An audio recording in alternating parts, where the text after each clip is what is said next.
किसान अमरपाल के निधन पर शोक प्रकट करने पहुंचे सुरजेवाला। कांग्रेस के राष्ट्रीय महासचिव रणदीप सिंह सुरजेवाला किसान आंदोलन में शहीद हुए 32 वर्षीय किसान अमरपाल ढुल के पैतृक गांव चेरधाम में पहुंचकर शोक प्रकट किया और परिवार को इस मुश्किल घड़ी में ढांढस बंधाया। रणदीप सुरजेवाला ने कहा कि किसान विरोधी 3 काले कानूनों के विरोध में 45 किसान अपनी जिंदगी कुर्बान कर चुके हैं, लेकिन मोदी और खट्टर सरकार के कानों पर जू तक नहीं रेंग रही। उन्होंने कहा कि कितनी और जिंदगी लेंगे खट्टर और मोदी सरकार, किसान मजदूर मेहनतकश लोगों को और कितनी कुर्बानियां देनी पड़ेंगी।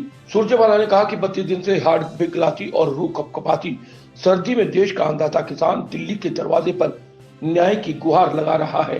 अब तक 45 किसानों की शहादत हो चुकी है, मगर पूंजीपतियों की पिछलकू मोदी सरकार का दिल क्यों नहीं पसीज रहा। उन्होंने कहा कि प्रधानमंत्री मोदी और खट्टर सरकार किसानों को थका दो और भगा दो की नीति पर काम कर रही है। प्रधानमंत्री टीवी पर सफाई और उनके मंत्री चिट्ठियों की दुहाई तो देते हैं, मगर मुट्ठीभर पूंजीपतियों की सेवक मोदी सरकार किसान की दुश्मन बन बैठी है। कड़वा सत्य यह है कि मोदी सरकार राजनीतिक बेईमानी, धूर्तता और प्रपंच का सहारा ले किसानों की समस्याओं का समाधान करना ही नहीं चाहती। उन्होंने कहा कि किसानों के रास्ते में सड़कें खुदवाने वाले, किसानों पर सर्दी में वाटर कैनन चलाने वाले और लाठियां मरवाने वाले खट्टर और दुष्यंत चौटाला को चुल्लू भर पानी में डूब मरना चाहिए। जो 32 वर्षीय हमारे साथी हैं, उन्होंने भी कृषि कानूनों के खिलाफ, इन काले कानूनों के खिलाफ अपनी जिंदगी दे दी, कुर्बानी दे दी, शहादत दे दी। सवाल ये है, कितनी और जिंदगियां लेंगे खट्टर साहब और दुष्यंत चौटाला? कितने और किसान को, मजदूर को, गरीब को, मेहनत कश को, मिट्टी से सोना पैदा करने वाले इस देश के अन्नदाता को कितनी और जिंदगियां ली लेंगे नरेंद्र मोदी और भाजपा? कितनी कुर्बानियां हमें और देनी पड़ेंगी?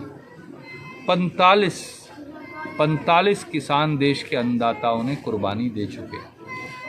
मोदी जी ये बता दें उन्हें कितनी जानें और चाहिए, 100 चाहिए, 1000 चाहिए, 10,000 चाहिए, ताकि वो सर कलम करके उनके आगे रख दें हम, और बदले में 3 काले कानून माफ़ कर दीजिए, ख़त्म कर दीजिए, लोगों को ज़िंदा रहने दीजिए। पहले ही खेत खलिहान जोतने वाला सड़क पर है, उसके बेटा और बेटी के पास रोटी नहीं है। 1-1, 2-2, 2.5 एकड़ का ज़मींदार है जो अपने खेत के अंदर मजदूर बन गया है, और बगैर जोत वाला बहुत सारा ज़मींदार है जो पट्टे पे लेके ज़मीन पे खेती करता है। और जो हमारे SC BC के भाई हैं जो हमारे साथ काम करते हैं, वो कहाँ जाएं? इसलिए ये ज़िंदगी की लड़ाई है, ये कोई ज़िद नहीं है।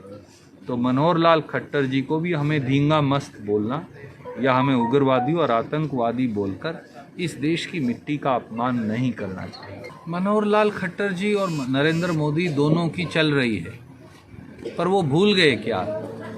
वो माँ के पेट से राजा नहीं बने, वो इन्हीं किसानों और खेत मजदूरों की वोट से राजा बने। हमसे कहीं कोई कमी रही होगी, हमें लोगों ने बाहर बैठा दिया, परंतु सत्ता में 10 साल हमने भी चलाई, कभी ऐसा नहीं हुआ। आप सब पत्रकार मित्र भी गवाह हैं, पूरे हरियाणा में किसी किसान को एक लाठी कभी मारी हो, किसी गरीब को एक लाठी मारी हो, चाहे कितना भी झगड़ा हुआ, मैं जाकर बैठ जाता था, बैठकर उनकी मर्जी के मुताबिक उसका हल निकाल कर आते थे। याद करिए, सारी शुगर मिलें बंद कर दी थी किसानों ने।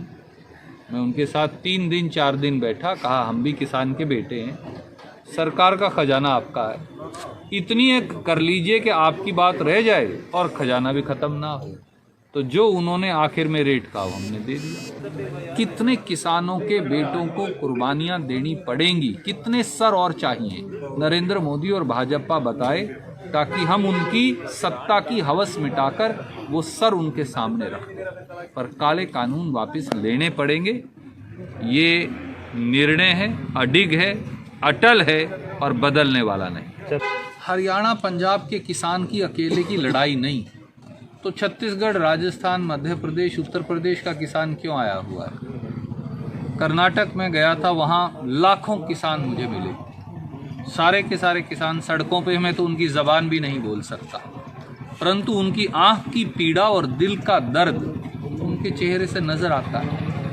इसलिए आंध्र प्रदेश, तेलंगाना, मध्य प्रदेश, छत्तीसगढ़, झारखंड, उत्तर प्रदेश, बिहार, यूपी, राजस्थान, गुजरात, पंजाब, हरियाणा, किस किस को मारोगे? कितने किसानों को रोकोगे? मोदी जी ये बताइए। राजेश सेठी की रिपोर्ट। खबर चाहे राजनीति की हो, सामाजिक हो या हो घटना दुर्घटना की बात, चाहे भ्रष्टाचार की हो, जनता से जुड़े मुद्दों की हो या हो कानून व्यवस्था की बात, अब बातें होंगी आपके शहर की, आपके प्रदेश की हर खबर सिर्फ HR टाइम्स न्यूज पर।